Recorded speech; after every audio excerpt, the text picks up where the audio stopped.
What did this game mean to you guys? This game was pretty huge because it means that we can finish second without TSM having to do anything. If we win our game tomorrow, then we guaranteed finish second. If we lose tomorrow and TSM wins their next two, then we still have to do a tiebreaker for second. So it was pretty big because, especially if we lost to TSM, we would almost guaranteed get third, because if we did somehow end up tying TSM at the end of the week, they would win the tiebreaker because they would have beat us 3 times. So massive game, likely going to get that playoff bye, so pretty big for us.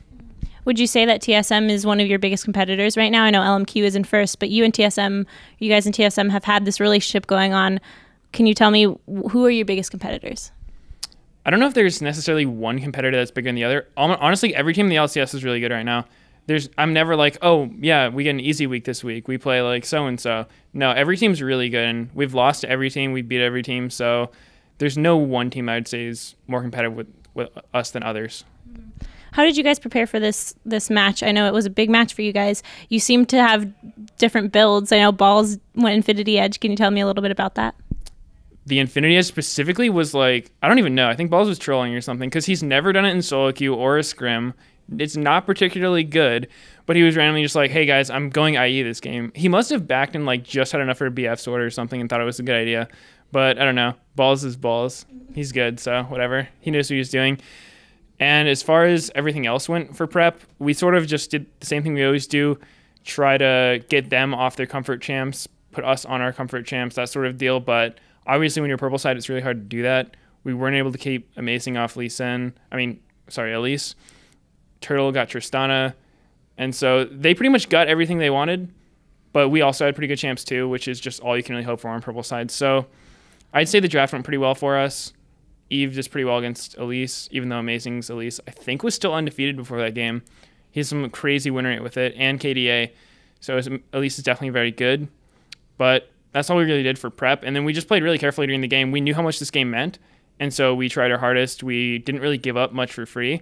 We just took very slow leads. We knew we played off our power spikes. Nidalee can pretty much beat Gragas and beat some hard when she gets Trinity Force. Kog'Maw can beat bot post 6, and then even harder when he gets Trinity.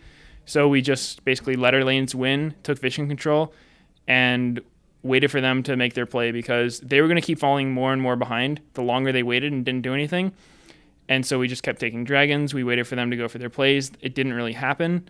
They sort of waited into like a Baron face check when they were down a lot of gold. So we were able to capitalize on that. Eventually we just got some picks. High played really well, and it's a pretty clean game for us. Did you expect that they wouldn't be going for those objectives and not being as aggressive? Well, we did have an early lead. Hyde had that roam bot where we got a kill on Lustboy.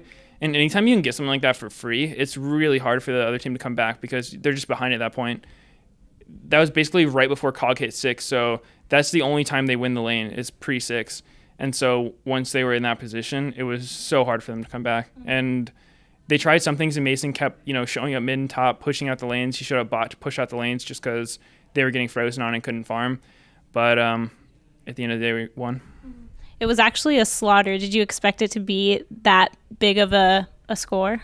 Well, I never expect it to win games. So once we had that early lead and we started establishing vision control, I was pretty sure, we'd win this game after the first dragon. It was like, okay, guys, we're really ahead at this point. What can they do to come back in the game? And we just tried to avoid those things.